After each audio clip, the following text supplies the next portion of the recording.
All right. Today we're going to do two things today. One is protein folding, and the other is interlocked chains. So protein folding, we're continuing on where we left off last time, was essentially looking at the mechanical models of protein folding, which was fixed angle chains. But basically ignoring all the forces that go into actual protein folding. Today, we're going to look at some of the very theoretical work on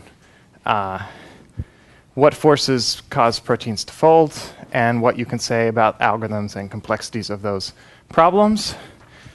So obviously a lot of people work on protein folding.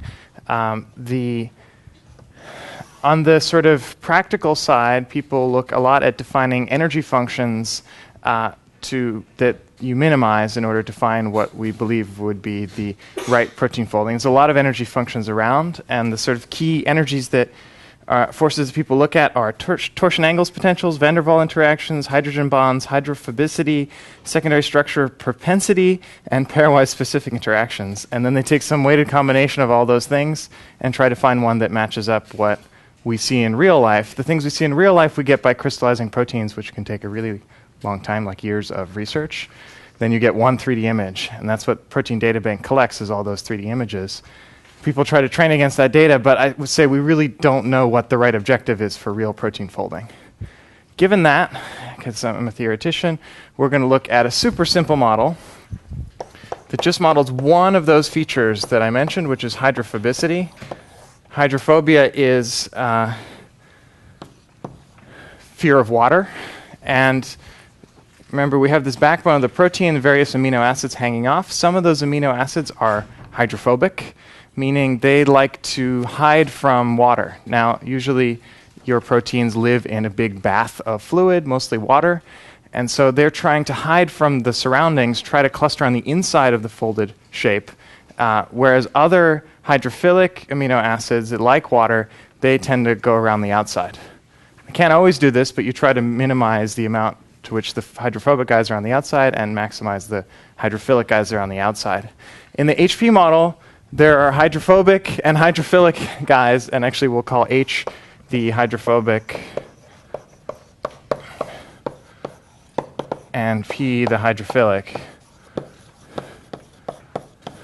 It's a bit confusing because both of them have H and P in the acronym, but P also apparently stands for polar.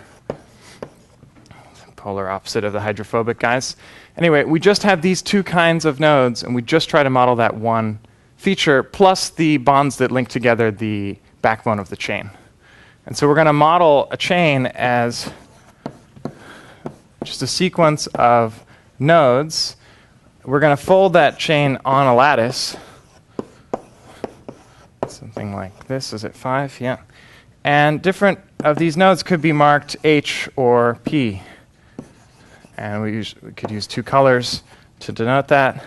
And in this case, I made this guy H, this guy H, this guy H.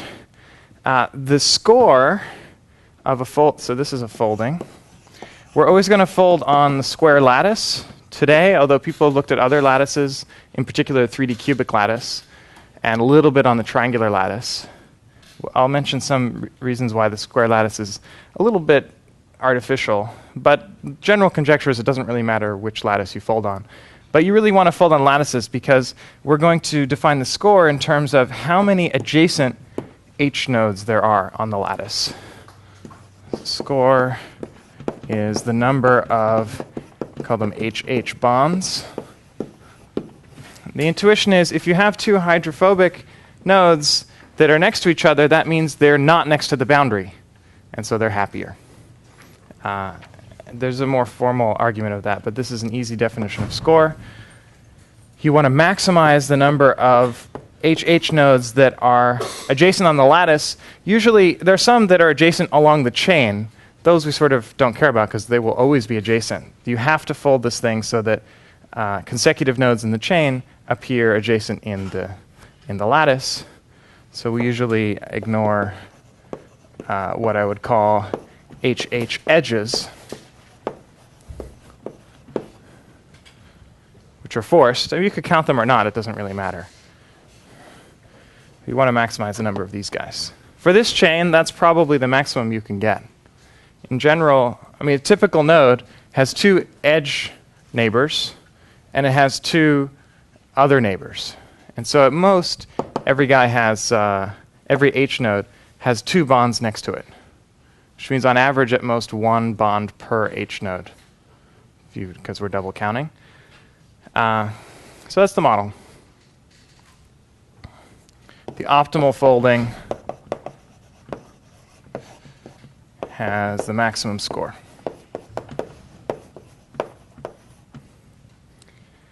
And I'm going to talk about the theory of this model in a moment. Some practice, you might say, is this picture.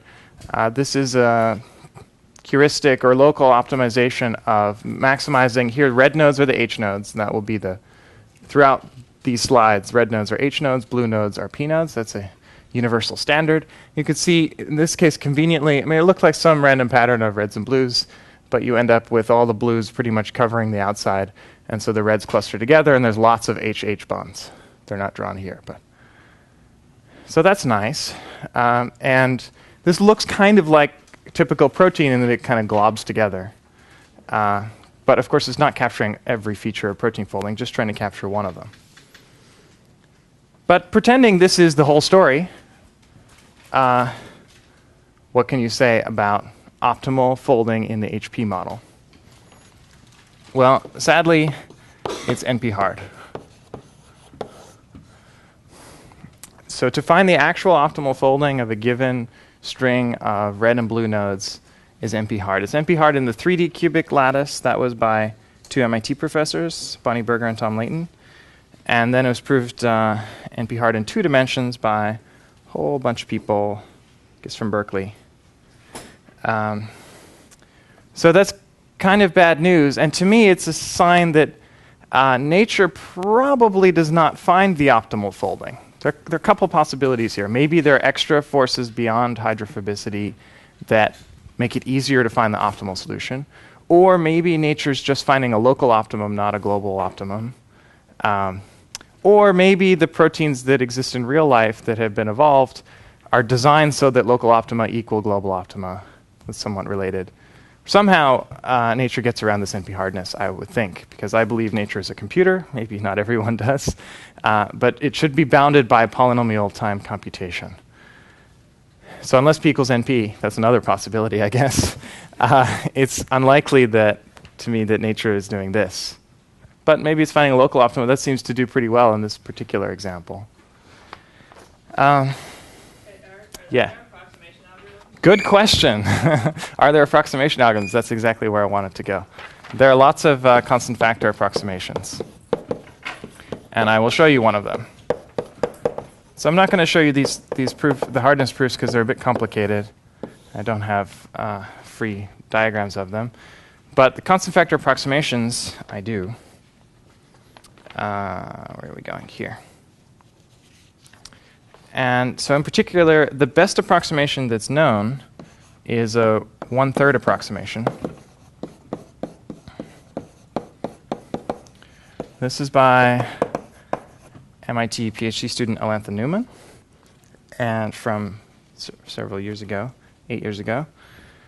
I believe it's still the best. It's pretty simple, but quite elegant. Looks kind of like protein foldings. So it's going to be within a factor of 3 of the best you can hope for. We write 1/3 because we're always getting fewer bonds than you might want in a maximization problem. Some people call this 3 approximation. I call it one or the other, depending on the day of the week. So how could we achieve 1/3 approximation? Well, before I get to this image, let me tell you, in general, we haven't talked too much about approximation algorithms in this class, but typical technique in approximation algorithms is you get some bound on what the optimal might be. I already told you there's at most 1 bond per H node, and that is indeed, that's roughly what we'll say, just because of the degree argument. Every guy has bond degree at most 2, so that means at most 1 edge per H node. But we can be a little more precise on the square grid because there are two types of nodes. If you checkerboard color the square grid, there's even nodes and odd nodes. So in fact, we claim that the optimal solution, which we call opt, is always at most twice the min of the number of even h's and the number of odd h's. This is slightly smaller than the number of h's. If the number of even h's and odd h's are equal, then this will just be the number of h's. But if one's smaller than the other, this will be a little bit smaller. Or it could be a lot smaller. If there's, say, no even h's. And the point is, if you have an even parity h, and it somehow has a bond with some other h, well, obviously that h has different parity from this one. So only even and odd h's could possibly bond together. And then this is pretty obvious. Let's see if I can formalize it. So you have every bond defines an even and an odd. Every even and odd can only get hit up to twice. If there's more evens than odds, it's not going to help you. In the best case, you sort of pair them up or alternate even, odd, even, odd, even, odd. So you'll never be able to use more evens than odds. Maybe one more, but not really. And I think the best case is you do a cycle of even, odd, even, odd, even, odd. Then there's an even number of them, of each, an equal number of each. And so you throw away the excess. You end up with the min of the two, but you get a factor of 2 because, every even guy has 2 incident bonds in the best case. And then you're not double counting because you count this even guy, maybe you count this even guy, and they have disjoint bonds. So it's twice the number of evens or number of odds, whichever is smaller. Okay, so this is useful. It's just sort of what is the best case you could hope for opt. Now, what this 1/3 approximation will get is at least 1/3 this amount. And if you know you get at least 1/3 this amount, you know you get at least 1/3 of the optimal, because this is an upper bound on the optimal. So that's what the algorithm will do. And so the general idea of the algorithm is to proceed in stages. At a typical stage, so you pick some edge of, I don't think it will matter too much.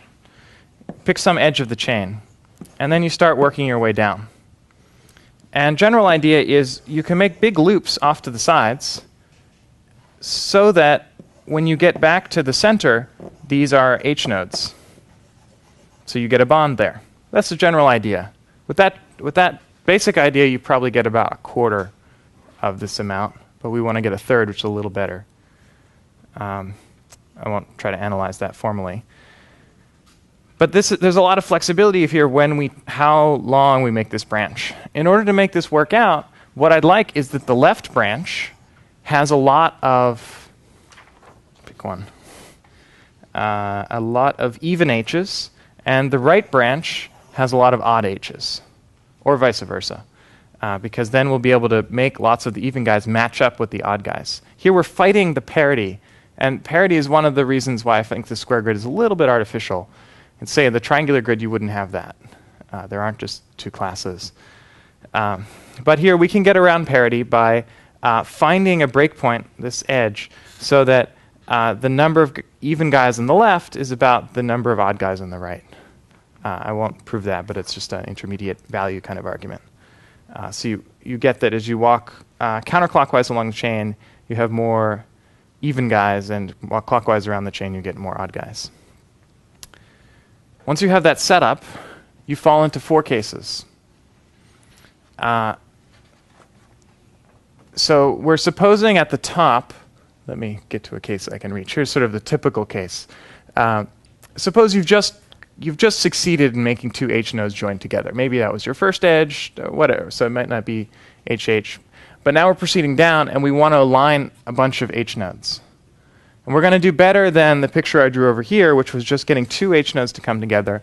I actually want to get 4 H nodes to come together with 3 bonds. That's what I will always achieve, at least that. Is that right? Actually, no, this is the good case. I won't always achieve quite that well, quite that good. But here's the idea. Suppose There's some reasonably large distance between this H node and the next one. I'm going to go down 2 steps and then go around however long it takes so that when I come back, I get to an H node. And same on the left side. So these 2 chains may have different lengths depending on when the next H node is. Now when I say the next H node, I actually mean the next odd H node on this side and the next even H node on this side so that they will line up. This is assuming that the distance from this H node to the next one is greater than 1. And by parity, that means it's at least 3. So if it's 3, it's going to be 1, 2, 3, and that's it. And so it goes straight down. If it's more than 3, you just divide that distance in half and you can go back and forth, and this sets the parity right. Okay, so that's the setup. Now we have these 2 H nodes. Now, when are the next H nodes? Well, there's at least one blue node in between because of parity. Because we're looking again at odd H nodes on the right side, even H nodes on the left side. So maybe it's just one blue node and we would go like this, and here we would go like that. Or if it's more than one blue node, we just sort of lay them out like this, goes the appropriate distance so that when we come back, we get a red. So we have 2 red H nodes here. I want to make 2 red H nodes here no matter what. If it's just a gap of 1, we would go straight, make a corner. Otherwise, we do these big loops. And the result is I get these 4 H nodes in this pattern, just 3 bonds for 4 H nodes. Okay, before we analyze what exactly that means, let me just tell you about the other cases. So this was the case when there was more than one blue node in between 2 H nodes. The other rows and columns are when the left side or the right side has just one blue node from that red guy. So let's go to this one, for example. Here, the left side has only one blue node to the next red guy. The right side has at least 3. So then we would go 1, 2, 3, and we get there. If it's more than 3, then we go and we make that big loop. Now we have these 2 red nodes. My goal now is to put a red node here. If this chain only has one blue node, I would make a corner. Otherwise, I loop around, and then I go on to the next step. Okay. Here, I only got 2 bonds for 3 nodes. That's actually a little worse in ratio. In the case where they're both length 1, I just go straight down, make those 2 H nodes, and then I use the same trick as over here to get that nice zigzag pattern. And this case is symmetric to this one, just flipped. Okay, so in all cases,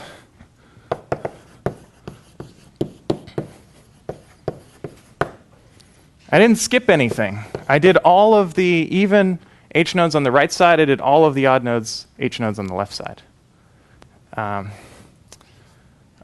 So I did skip something. I skipped all of the odd guys on the left side and all the even guys on the right side. So I skipped half of the H nodes.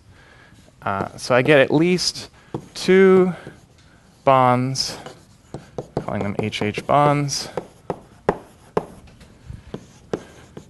for every 3 interesting H nodes. By interesting, I just mean even on the left, odd on the right, which is really for every 6 H nodes. And so we get a factor of 2 over 6, also known as 1/3. Really here I mean 6 even H nodes, let's say. We used the same number of even and odds. And we had, is that right? Sorry, no, I guess I actually mean H nodes here. I always get a little confused here because there's a factor of 2 here, factor of 2 here, but in the end we get a 1/3 bound. So that's the approximation algorithm. That's the best known. It looks pretty nice. It's kind of like beta sheets if you've seen proteins folding. It depends, of course, on the spacing of the H nodes. But you get, in particular, you get all the H nodes on the inside pretty much. I guess here there's one exposed end, and here there's one exposed end. These 2 cases we're doing especially well. Maybe in real proteins the gaps are always more than 1. I don't actually know. I think in reality there's different levels of hydrophobicity, so that's maybe not so well defined. But neat question.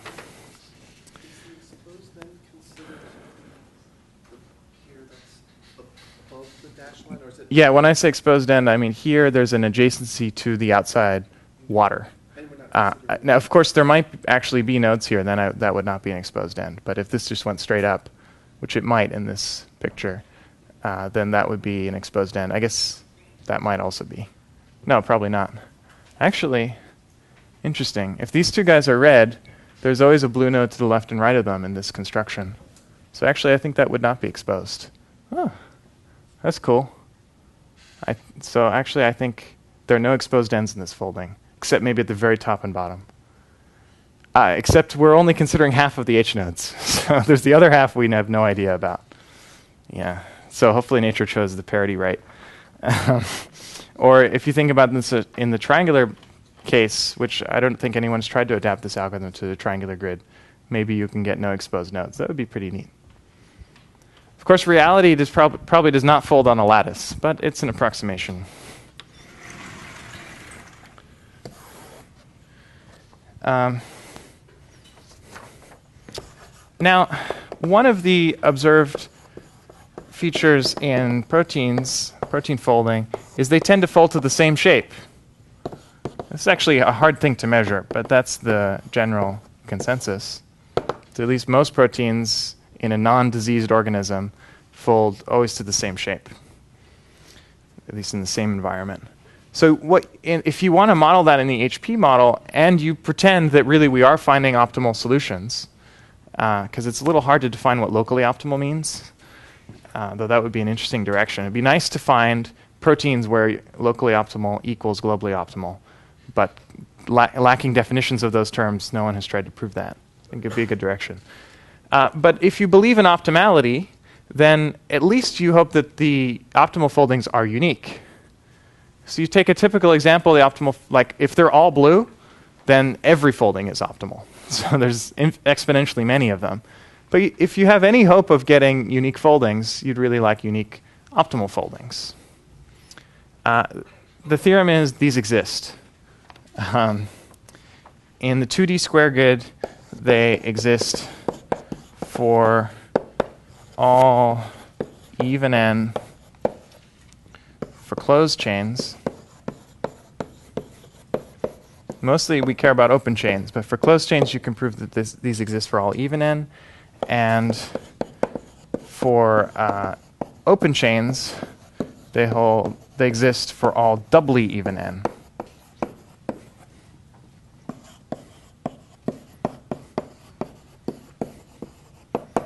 This is a theorem by a bunch of people: Oswin Eichholzer, David Bremner, me, Henk Meyer, Versek Kristan, and Mike Sauce, who we talked about last time. So here they are for closed chains. It's a pretty simple example, basically alternating red-blue, but at the end you have two blue nodes to make the corner. That is not the optimal folding. The optimal folding is this. So there's only two exposed ends. There's one down here and one on the top. So it's no surprise that it's optimal. A little less obvious that it's uniquely optimal. But there it is. And this works for any even n. In general, it depends a little bit on the n mod 4. So that's why we're drawing two pictures here to check that it works for both congruences mod 4. It has to be even for a closed chain. N must be even. So this is really for all n that there's closed chains, there are unique. There are examples of HP chains that have unique optimal foldings. Here, it's just do you end going horizontal or end going vertical? Not a big difference. I have a proof by picture that this is the optimal folding. So remember, there are two. We talk about HH edges and H bonds. These are what we call PP edges. And I remember when writing this paper, one of the co-authors, I won't say which one, saying, call me juvenile, but I don't want to have a paper that talks about PP edges. And I convinced him to keep it. So we have, it's really only obvious when you say it out loud, which sadly I have to do here. But you have two of those edges, all blue edges, we might also call them. And they really should be on the boundary, because you have to have exposed ends on the boundary, on the bounding box. That's what I mean. So if you put too many red guys on the bounding box, you're going to lose lots of bonds. So those two blue guys should be on the boundary. Some two edges have to be on the boundary, so it's best to have it at the two blue ones. So you can show in optimal solutions that is the case. Now you decompose into two chains that connect the two ends. There's connecting this end to the left and connecting this end up and around to the other blue node at the end. And if you check, all of the red nodes on this side have even parity, let's say, and all of the red nodes on this side have odd parity because it alternates. So there's no way that you can have bonds within one of those chains. That's not drawn here. The other thing is because these two blue edges are on the boundary, you cannot have a bond on the outside. There's no hope for that. You can only have bonds on the inside of that closed loop. Here we're using that it's a closed loop. So you have bonds on the inside, and then you argue, well, because it's bipartite graph and because it's planar, you can't have any crossings in these bonds because you're embedding this thing in the plane. Really, you basically have to alternate. There's actually two ways you could try to alternate. If you start on this side or if you start on this side, you try to realize them geometrically. When you do this alternation, you decompose your thing into squares, and in one case, only in one case does it work, and you get this picture. And that once you have the squares, there's a unique way to glue them together. So that's how the proof goes. It's pretty easy once you get the right lemmas in place. For closed chains, let me show you what happens for open chains. Take the same example for open chains, and it's almost unique. In the doubly even case, like 16, it is unique. In the only singly even, so 2 mod 4 case, like 18, you have this issue. The way we set it up is we do not have the blue-blue at the end to turn around. That is the best we know how to do. And there are these two foldings, how you might achieve it. So here we wrap around and get a little triad of glues here. Because we have a red endpoint, we can actually get 3 bonds incident to it. Or we can do sort of the intended folding. Now it's a pretty small change, so it's sort of approximately unique. But that's the best we know for open chains of only singly even length. Or for odd length, we also don't know anything that's optimal. Of course, there are things that are almost optimal. You just add a little end. Won't make a big difference, but it's an interesting open problem. It's also open whether any of these uniqueness results extend to other grids, like triangular grid. That would be kind of nice, because here we're really exploiting parity, and that's kind of cheating. Presumably, parity is not such a big deal in real life, although I don't know. Could be. The approximation algorithm is generalized to other grids, not necessarily this one, but some constant factor approximations have been obtained. Uniqueness is open. The really cool open question here, I think, is protein design. HP model is simple enough we can think about it. And while finding the optimal folding of a given protein is NP hard, if I get to design the protein and say, well, I'd really like to fold into, I don't know, the letter M. How do I make a protein that folds into the letter M, at least approximately? So ideally, it should still have a unique optimal folding. So it would generalize this result, but it can match any target shape. Here we're matching a diagonal line up to some constant factor resolution. Can we match any shape up to some constant factor resolution? I think the answer should be yes. I think you should be able to solve that in polynomial time. In the same way that origami design is a lot easier than origami foldability, here I think protein design should be a lot easier than protein folding.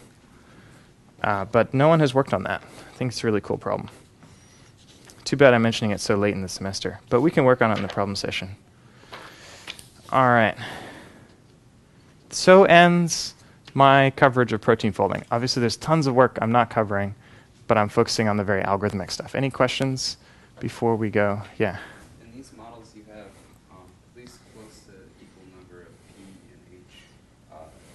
Can you get into situations where you're way overbeared with P or H, and then it's going to be harder to find an optimal folding?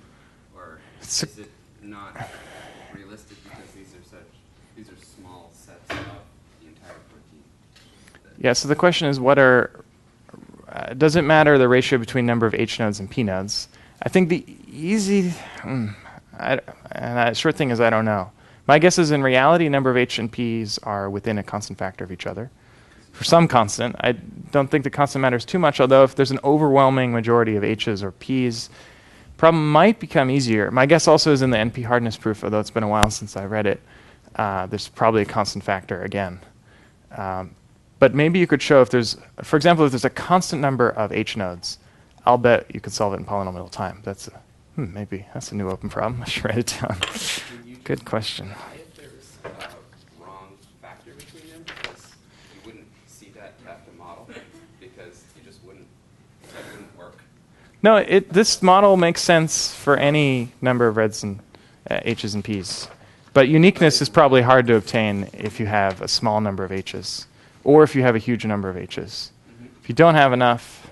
Or if you have H's on the order of the square of the P's, then that, for at least two All right. dimensions, it kind of makes sense, right? Because the Yeah, actually we have area a... and then the We have a theorem along those lines, which is not published, so that's why I'm not talking about it. But you can achieve the number of H's is the square of the number of P's. I imagine that's the limit, and still get uniqueness. I imagine that's the limit. We really ought to write that result, but it's from 7 years ago, so unlikely at this point. Other questions?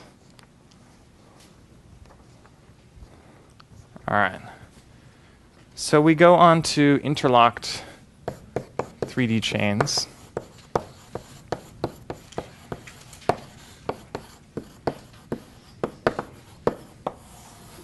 Which is related in that it's in 3D and it's chains.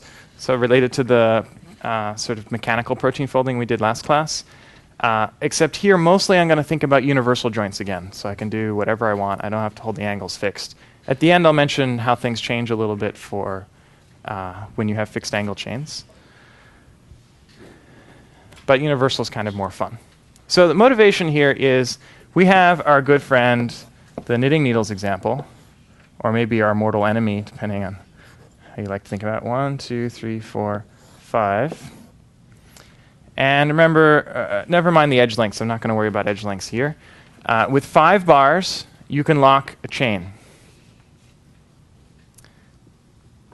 So interesting question is, what if I had less than 5 chains, say length 4 chains, but I had more than one of them? Now, certainly each chain will be unlocked. That's a known result by Cantarella and Johnson, 96. 96, 98, 96. But what if I have 2 4 chains? Can they interlock? Answer turns out to be yes. The motivation, original motivation for this problem, it's a neat question by itself. But the original motivation is something called Libu's problem. Many of you met Anna Libu, who's one of my PhD advisors. Last year, she was here on sabbatical. And the question is the following. So she posed this back in 2000, a long time ago. What is the minimum number of cuts you have to make in a 3D chain in order to unlock it? In a 3D universal joint chain to make, I'd say unlocked, meaning we know there are locked chains. Suppose I want to make the configuration space connected, but I allow cheating, I allow cutting vertices. How many do I have to cut? And let's say the chain has n bars. Then as a function of n, how many cuts do I need? And the answer at this point, we know in the worst case, we know is between about n over 2 and n over 4. So it's at least floor of n minus 1 over 4, and it's at most floor of n minus 3 over 2. And I'll prove to you both of those results. So we know roughly it's theta n. It's in a constant factor of n, but we don't know exactly what the constant is. Still a neat problem. Actually, originally this was, the motivation here is, well, maybe there's some theories that in real proteins, maybe they disconnect their bonds for a little while so that you can pass through and make things cross. How many disconnections would you need? Because that might require a lot of energy. The answer is a lot if you have a long protein. In the worst case, of course. Real proteins have unit edge lengths, almost equal angles, so maybe the answers change in that case. But given that we don't even know whether there's a locked chain, in those situations, it's pretty hard for us to answer something more complicated like this. Okay, so let me start with the lower bound. You need to make at least n over 4 cuts, almost. Any ideas how to do that before I show you the answer? Given the one tool we have, which is the knitting needles. Yeah, I mean, if you left 5, you could have a knitting needle. Right? Just connect a whole bunch of knitting needles together, yeah. Now, knitting needles has 5 edges, so that would naturally give n over 5, but if you're a little bit clever, you can share edges. So you share the long edges from one knitting needle to the next, and you get about 4 bars per knitting needle, except the very first bar, which you have to count extra, and so that's the n minus 1 divided by 4. Now, if you don't cut one of the vertices, here we're considering vertex cuts. If you don't cut one of those 4 vertices in that knitting needle, the whole thing will be locked because that's a knitting needle. So you have to cut one of those 4 and one of those 4 and one of those 4, just for the pieces to not be locked. The trouble is, so natural algorithm, if I give you some big complicated chain, is cut every 4th vertex. That we know does not work. I think you'll have to wait to see that one. Let me tell you what's known about interlocking, and then we'll get back to Leboux's problem. But at least we've proved this part. And next thing I want to do is prove this part. And so show you how we might do that. I think I need a whole board.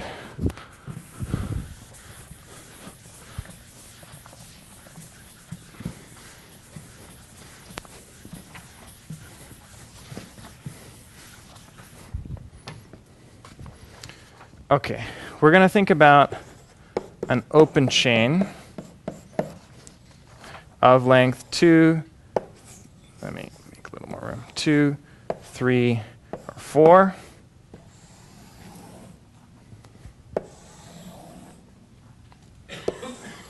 Interlocking with, we'll start with an open chain of length 2, 3, or 4. There's going to be other results, but it's a good start. So for two chains, I claim are always separable. I'm going to put a little asterisk to mean another thing is true.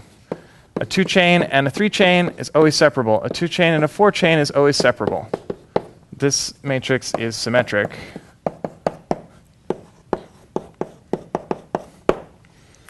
A 3 chain versus a 3 chain, also always separable. But everything else you can interlock. I guess I haven't defined interlock. Be a good idea. I call a collection of chains separable if they can all fly to infinity away from each other. So the distances between them can get arbitrarily large. Otherwise, they're interlocked.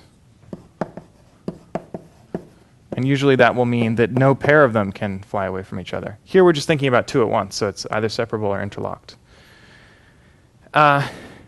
So this is a worry if you're thinking about cutting this apart. You cut every 4th vertex.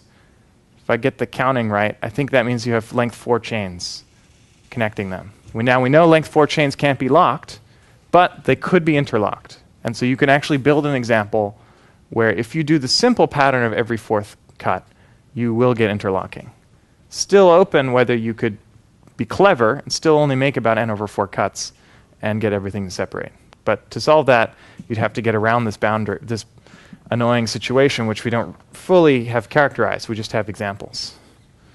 Okay, we also thought about, we'll get to this later, if you try to interlock an open chain with a closed chain. With 2 closed chains, it's kind of trivial. You can just make a knot, or make a link, I guess is the proper term. But an open versus a closed is more interesting, especially if that closed guy is not itself a knot. I think up to length 5, yeah, I think The smallest locked closed chain is of length 6. Never showed it to you, but that is a known fact. So up to 5, we know this thing is not by itself locked, so it's not really cheating. Compare it to an open chain, then the answer is separable, separable, separable. It's really hard to lock things with a 2 chain.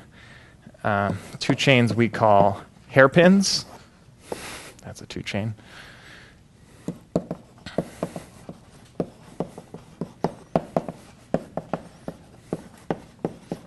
Everything else is interlock. Basically, the same results hold whether one of your chains is open or closed. Because notice there's a shift here. The smallest closed chain is of length 3. The smallest open chain is really of length 2. I guess you could consider single bars, but they don't usually do much. You can just slide them out parallel to themselves. So there's a shift in the indices here, and that's why there's a shift in the matrix. Sounds ominous. Shift in the matrix. What do we do? But they're basically the same. So I'm going to show most of these results to you.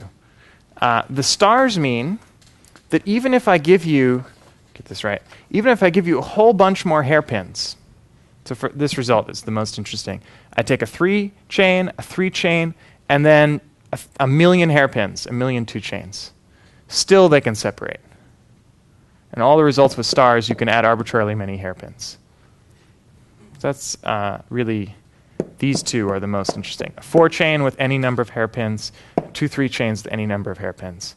These results, that does not hold, as far as, or we don't know how to prove it anyway. All right, that's the summary.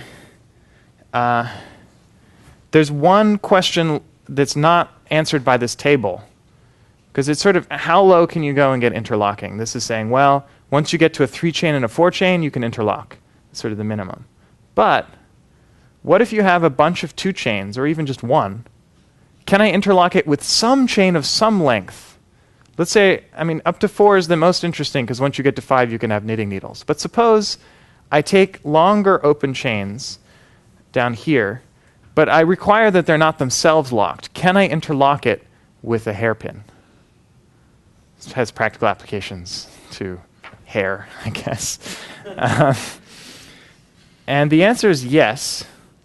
So this first example is a 16 chain. That's the gray part. Wow, it's hard to even follow the ends. Here's one end, and there's another end, and 16 bars in the middle, and then the red thing is a 2 chain, and this is a model of that thing, physical model, and it's locked. Sorry, it's interlocked, I should say.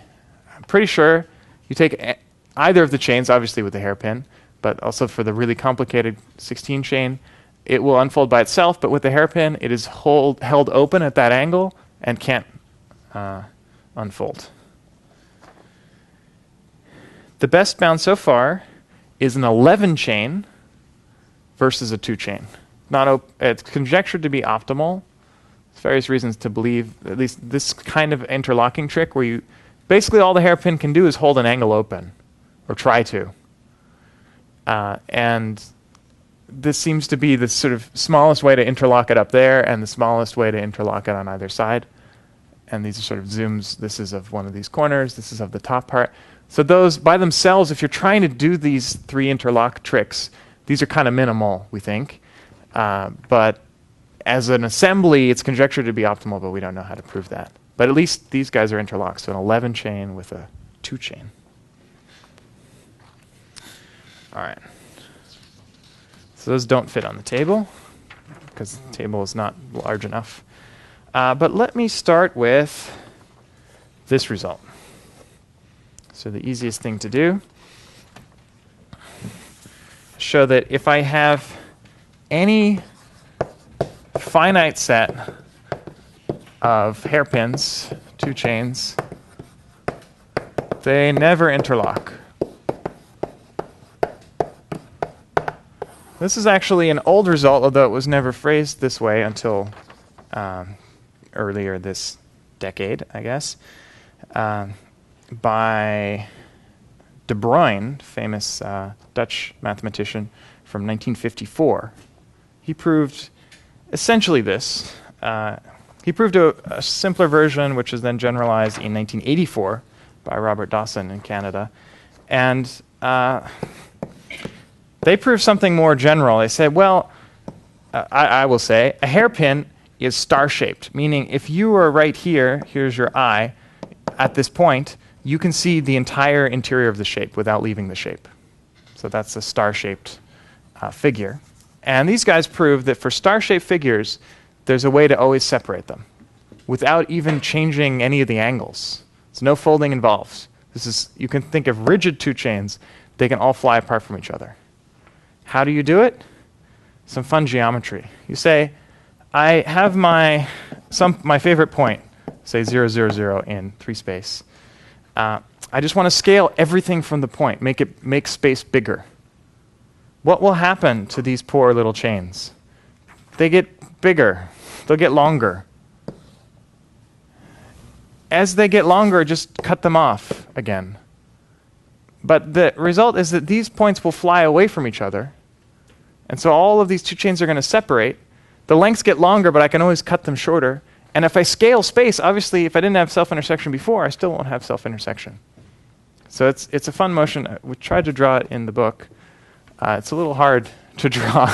So we have the red, green, and blue. Hopefully you're not colorblind. Hairpins hanging out. They're not hitting each other. Here's the origin. We scale everything. So the blue guy goes to the dashed blue. The green goes to the dashed green. It looks weird because it's sort of all over the place. And you're sort of stretching from this point. So as you go farther away, it gets bigger. Red guy expands to the dashed red guy. What's not shown here is then you clip the red things, because everything gets longer, you can always clip to the original lengths. And that's a motion of these chains. You're not changing the angles. Scaling preserves angles. And everything flies away from each other. So a very nice trick from a long time ago. Once you get to 3 chains, this doesn't work. And so if we want to prove this result, which would subsume these guys, we need to do a little more work, although a very similar trick works. So let me show you why 2 open 3 chains separate. Even if you add arbitrarily many extra hairpins, that's the star, 2, 3 chains always separate.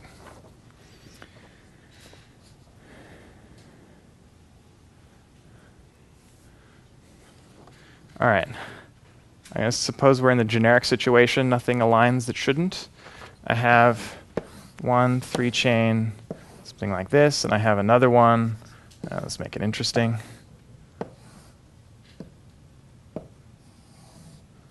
Is that possible? Maybe. Something like that. Probably you want these guys to be pretty long. Do some crazy whatever. So that is 2 3 chains, if I drew it right. And the claim is you can always separate them.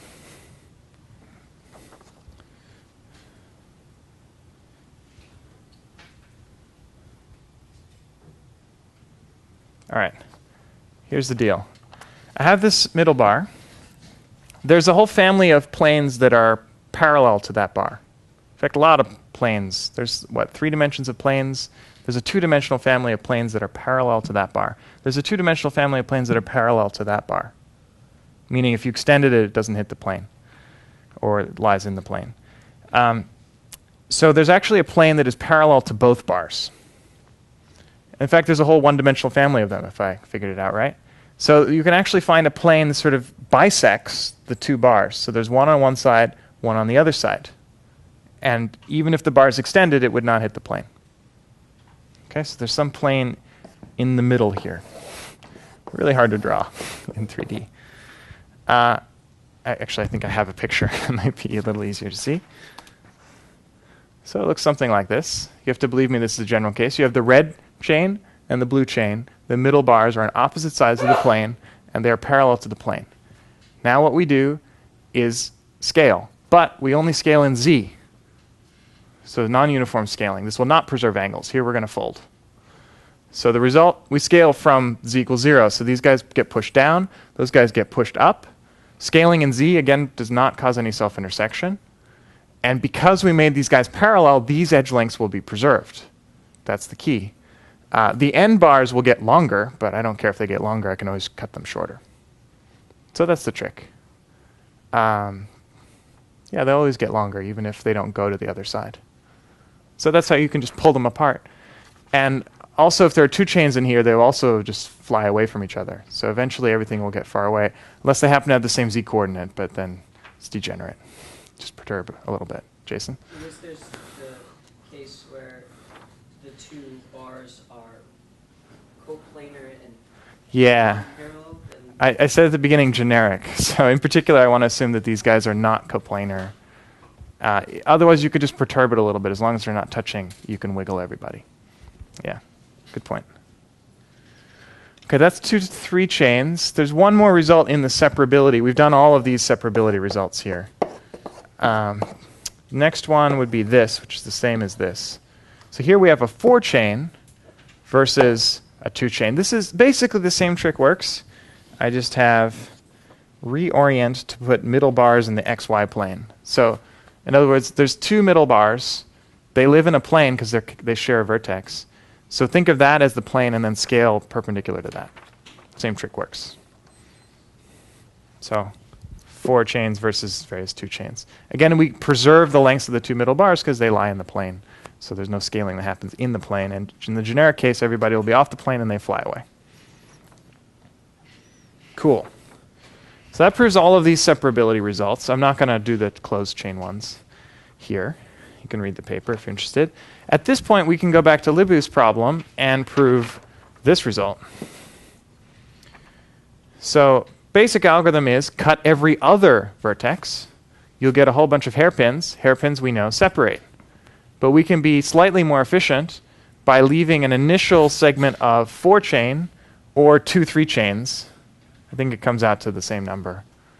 And you end up saving 3, if we computed this right. So you get n minus 3 over 2. I think our first bound on this problem was n minus 1 over 2, and then we improved by 1 all the way up to n minus 3 over 2. That has stood the best bound since. Basically because with interlocked stuff, after that you get interlocked, and you have to, if you're going to avoid interlocking, you have to be clever. You can't just use the numbers. So that is all we know about Libu's problem. Now I get to show you all the fun interlocked examples. We're going to do pretty much all of these. So we start with one of the prettiest examples. This threefold symmetric. This is 3 chains. So that's not even drawn here. It's not, because this table is about pairwise interactions. We know that 2 3 chains, we just proved 2 3 chains cannot interlock, but 3 of them can. That's the only case where that question is interesting. It's everybody else you can interlock, unless you have 2 chains, and we know those don't help. So 3 chains interlock. I'm not going to try to prove that here. It's a pretty complicated argument where you look at the center edges, you look at the convex hull of those edges, and argue these guys can't stick into the center. It's a geometric argument. If you're interested, check out this paper. Pretty cool example. This is a great, finally I had a good exercise for using Rhino yesterday and drawing this figure. It was a lot of fun. This is a 3 chain and a 4 chain. 1, 2, 3, 4. Yep. Just 2 different views of the same thing. And that proves this result, which is this result. It's pretty close, pretty tight. Again, it's a geometric argument. It's tricky. I won't go into it here. We found these by building lots of straw models and jiggling them around with like string connecting the straws together. But then we had to prove it. For a while, we weren't sure whether a 3 and a 4 could interlock. I think first we had a 4 and a 4, or maybe a 4 and a 5, and we kept working our way down. And now we know this is the smallest you can get. And now we go into the closed results, because 4 and 4, that's of course easier than 3 and 4.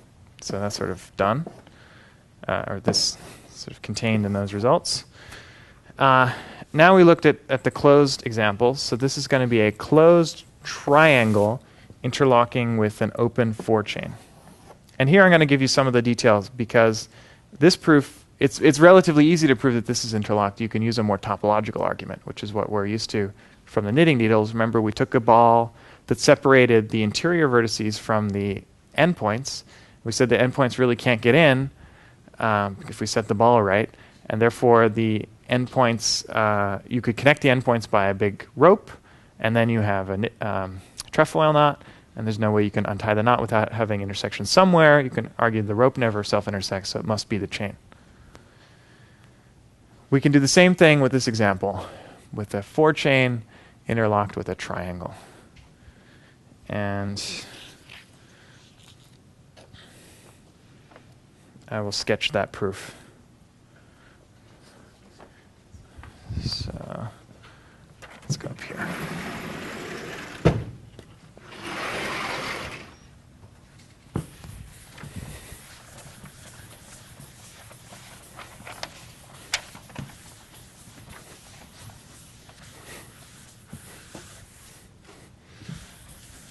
So I want to prove that those two guys are interlocked. So I'll suppose that somehow they separate from each other. If there's a separating motion, there's a motion where the triangle actually doesn't move at all. So triangle is rigid, except that it can move by rigid motion, translation and rotation. But I can just, if any motion I have, I can recenter things by relativity so that the triangle stays fixed and just the quadrilateral moves. So that's nice because a triangle is a natural thing to draw a sphere around. And I want to argue if these bars are really, really long, the endpoints will sort of be outside this big sphere. So let me tell you how long. All right, I have my triangle. I'm going to draw a sphere that contains the triangle. Say the sphere has radius little r. Big R is going to be little r plus the sum of the middle bars, which should sound familiar from what we did with knitting needles. This is of the 4-chain. There's 2 middle bars, add up their lengths, add on r. This is just a big number, capital R. But I'm going to make it bigger. So I have my little triangle, has a tiny ball around it. I'm going to draw a pretty big sphere here of radius 15r, an even bigger sphere of radius 20r. And I don't need to be precise about exactly where the center is, but I guess it would be the center of this ball. All right, here's what I want to say. I'm supposing the lengths of these edges is more than 20r. So initially, those bars go outside the ball. The endpoints are outside the big ball. Now, here's the claim. As long as the endpoints of the endpoints of the 4-chain stay outside this ball, then the interior bars, these 2 middle bars, have to stay inside this ball. This is just like the knitting needles. As long as the super long bars, the endpoints stay outside this ball, the middle bars have to stay inside. That's just because those bars are so darn long. And so for as long as that holds, you can compute the topology. I'm not going to try to draw it. The topology of, in this picture, if you connect the ends of the purple guys, because they're outside the big ball, the 15R ball. I'm not sure I really need the 20R ball, but the 15R ball is sort of the key. The topology you get is this. That is the link between the circle, which is this nice loop, and the purple guy is that weird loop. If you just figure out what it looks like currently, and as long as the endpoints of these guys don't go inside and those guys remain on the inside, basically until something interesting happens, your topology has to be that. So, at some point, sorry, I said that slightly wrong. As long as the middle bars stay inside the ball and the endpoints stay outside the ball of 15R, this will be the case. Then nothing interesting happened. So violation, the only way to open this thing could be an endpoint goes inside or a middle bar goes outside the ball. Consider the moment when that happens. If a middle bar, one of the middle vertices is going to go outside this 15R radius ball, then you know that all of the middle bars are far away from this triangle because those edges are very small compared to capital R. So we're 15 away. If you have one middle vertex that's outside, all of them are pretty close to outside. They're all going to be in some smaller ball here, outside that smaller ball. Okay. The alternative is that one of the that's not a contradiction yet, but we'll come back to it. The alternative is that one of the endpoints of the bars goes inside this radius 15R ball. When that happens, because this bar is so long, the other end of the bar will actually be outside the sphere. And so then all the middle guys are outside the sphere. So either way you violate, I sort of assumed this before, but now I'm saying if you try to take these guys out or if you try to push this guy in, the middle guys are outside the ball already. So consider a situation when the middle edges are all outside the ball of radius 15R.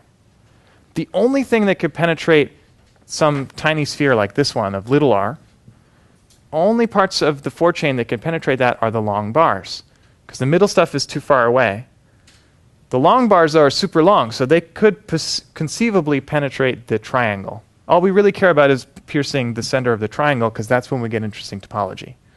We want to get this topology, but sadly, you can only get these topologies. I guess luckily, you can only get those three topologies, which don't match this one, and so there's no way to get continuously from one of these to the other. That's the argument. Let me say a little more, which is if neither of the two long bars hit the triangle, then you trivially get this. You don't get any linking. If one of them strikes a triangle, you always get this. Yeah. If two of them strike the triangle, it's possible to get this or this depending on how you link it up. And I'm not going to prove it here, but that's all you can get. And so if you can't get this one, you're in trouble. There's no continuous motion from this to those without crossing. So that's how it goes. And this is an example of a topological argument.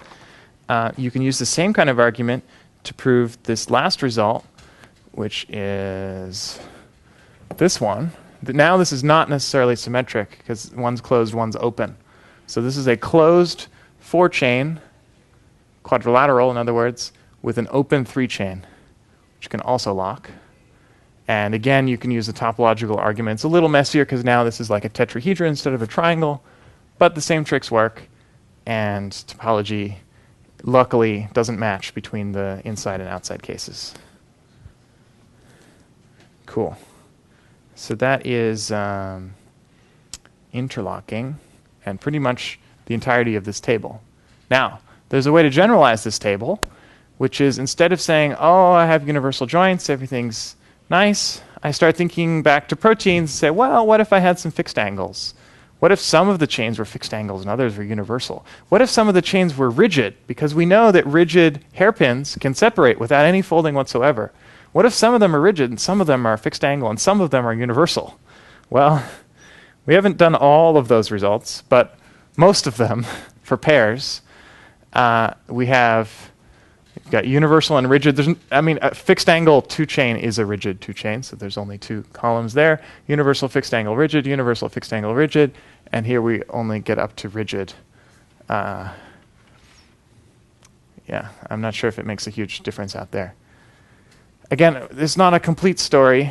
There are other results that might fit in here. How far down do those minuses go if you don't have rigid parts? But let's see. The plus means there's locked things. The minus means they always separate. It's a little more concise. And we've sorted the rows and columns so that you get nice, conveniently you get a nice diagonal pattern. Not perfect diagonal, but it's at least monotone. Makes sense that obviously a rigid is more fixed than a fixed angle. But it's not obvious that a universal 4-chain is going to lock more than a fixed angle 3-chain. But turns out that is the case for these examples. And again, now you could consider triples of them, each with different properties. Then you get a 3-dimensional table that gets a little messier.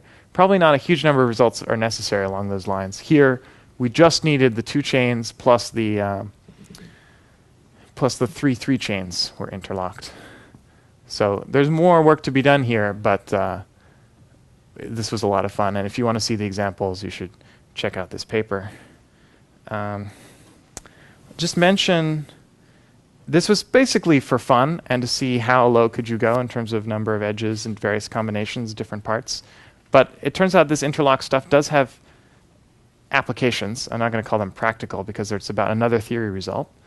And it's a result I mentioned, if you have some 3-dimensional chain, let's say universal joints, and you have 2 configurations, configuration A and configuration B, and you want to know, is there a motion from configuration A to configuration B?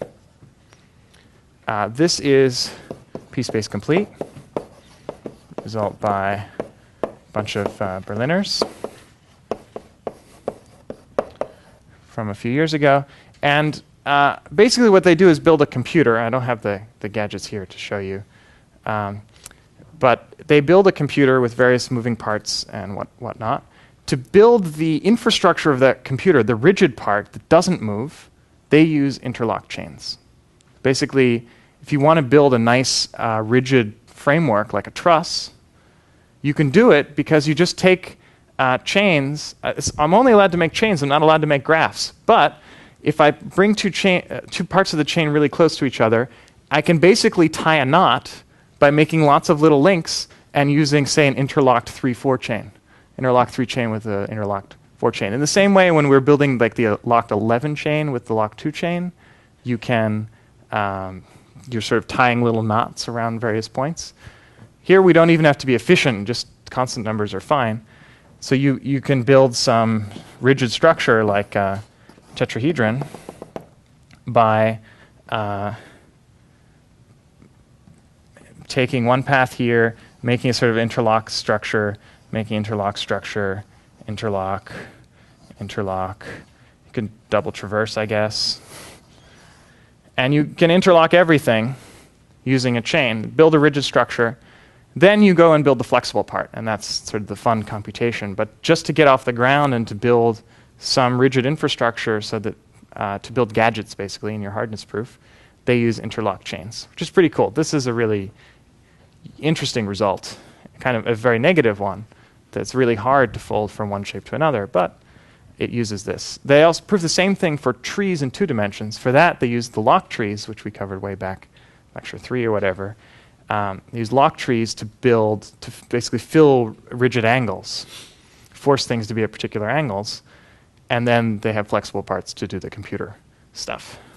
So it's kind of fun. They use our little examples to build big computers. Still open, of course, is can I start from the straight configuration of the chain, and can I get it to this? So, or in other words, given a chain, can I unfold it? We'd like to know whether that's polynomially solvable or NP-complete. It is about characterizing locked chains in some sense. This is about going from arbitrary configuration to an arbitrary configuration. And here, you're allowed to build rigid infrastructure which never moves. Here, everything would have to fall apart somehow. So you can't use interlock chains. You can't use locked trees in 2D. So this problem is still open. It seems quite difficult because you can't build any infrastructure that stays around forever. Everything would have to fall apart if your machine terminates.